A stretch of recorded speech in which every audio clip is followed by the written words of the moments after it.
Hello, I'm Jashykins, and this is Archer. This is my first thoughts on the movie To Boldly Flee, which it wasn't released in cinemas, but instead is the yearly anniversary for the site thatguywiththeglasses.com.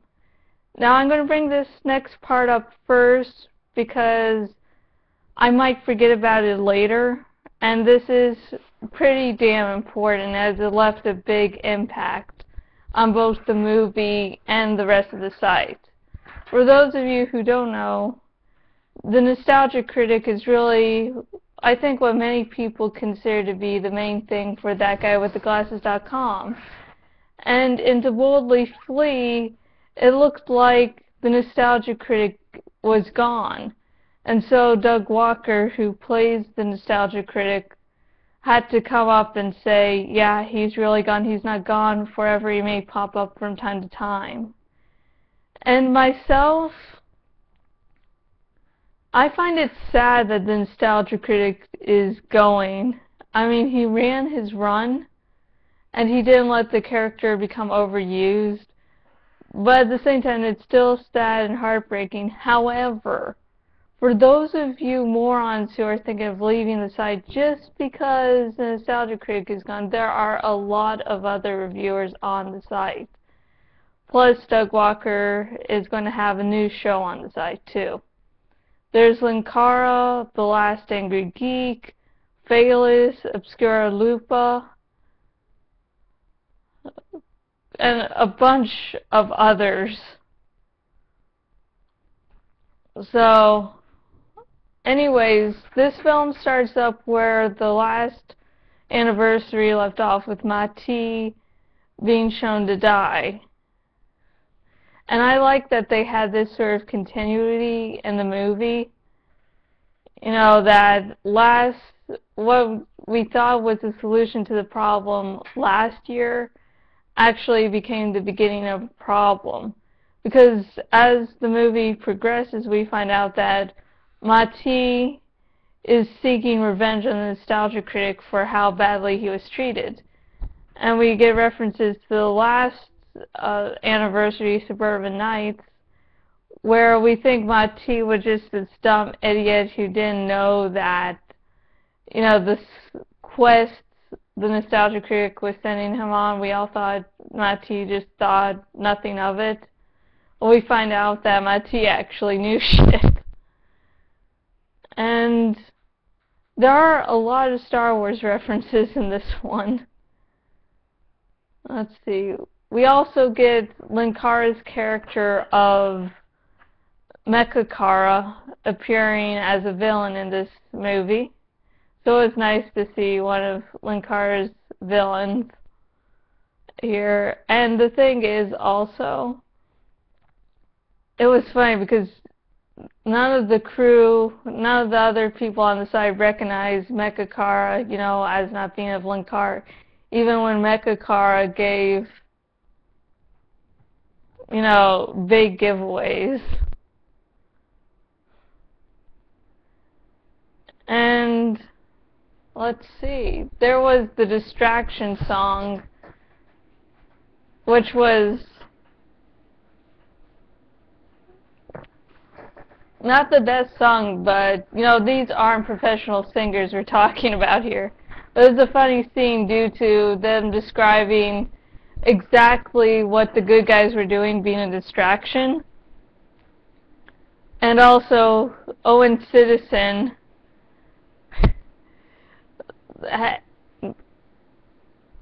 General Zod said, you know, whoever Owen Citizen was supposed to be pretending to be was a mute, and Owen likes to sing.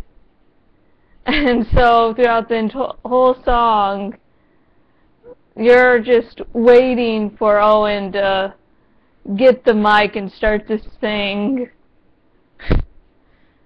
And finally he does sing, and you're like, oh shit. But this movie, besides having a couple clever, you know, jokes, commented on the, you know, copyright and reviewers, because the big baddie, besides Mati, who I consider to be sort of a baddie, is this one corporate person. So it's nice to see the reviewers actually finding a way to talk about the stance on copyright at the moment, about how all these bad movies are being made and the studios are trying to silence people from saying their crap, which actually does happen.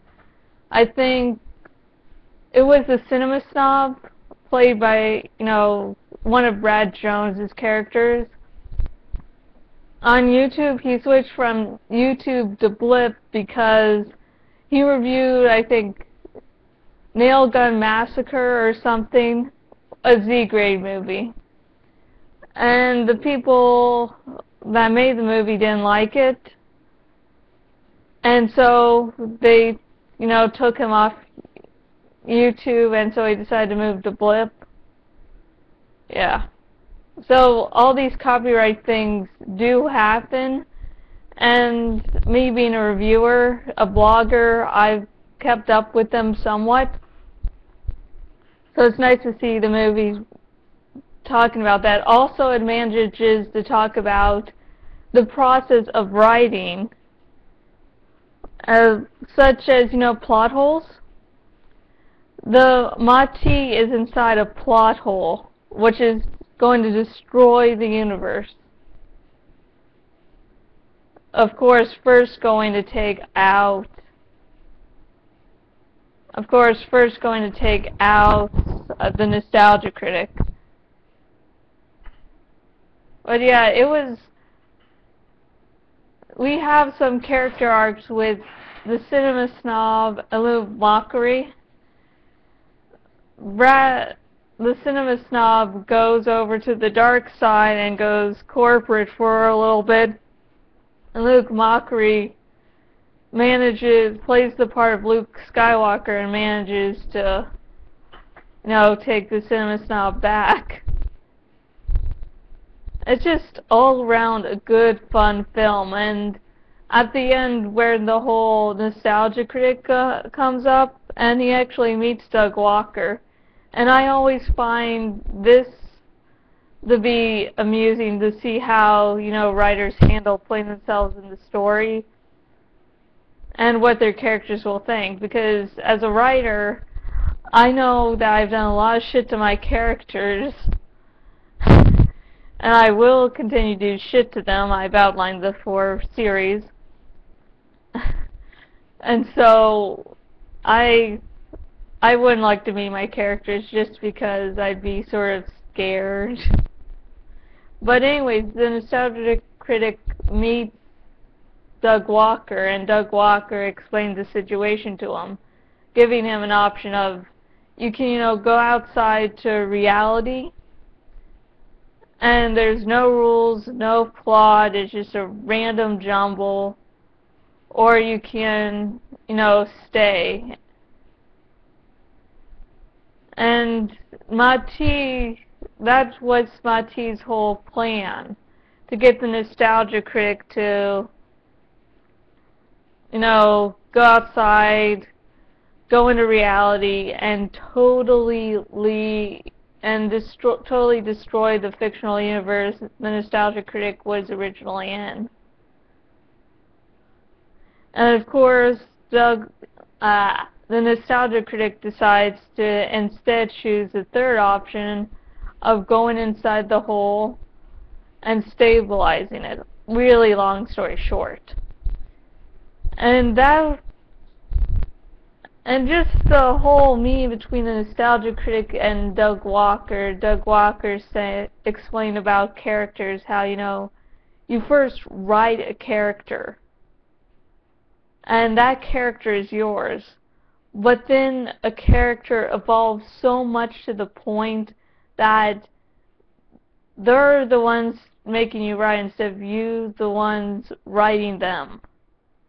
And I don't think anyone who hasn't written can really experience when that happens, because I know I've been writing at times, And sometimes it's just like I'm writing, trying really hard, and there's other times where it's like the one character I write in first person just takes over. It's I can't really describe it, but you'll know it when it happens. When you're writing and suddenly you're not the one writing, you're just the one, typing. So I think that was really my favorite part, just because as a writer that really spoke to me. And of course, I like That Guy with the Glasses.com. I love this yearly anniversary to Boldly Flee. It was 8 parts. It was released over the course of, I think, a week or two. And it's just really good.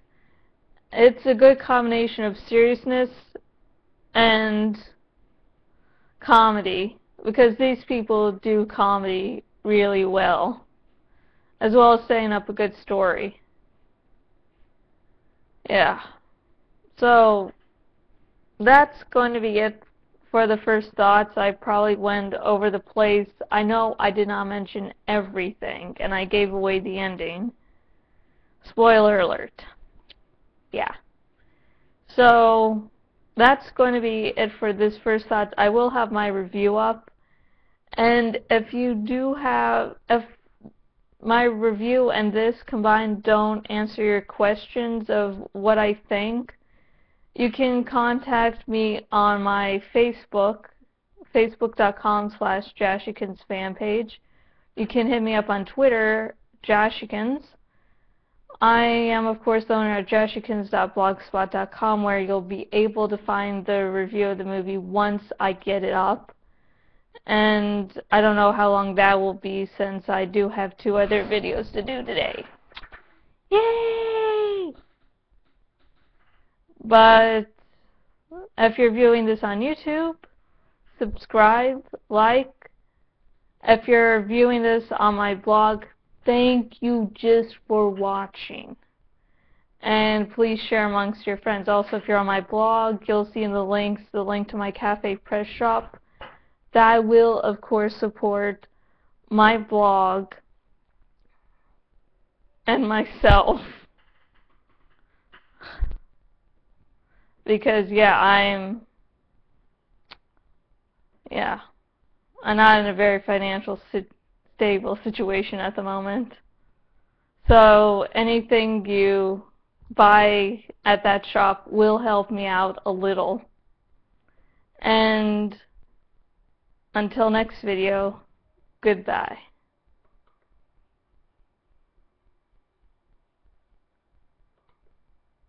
Fuck.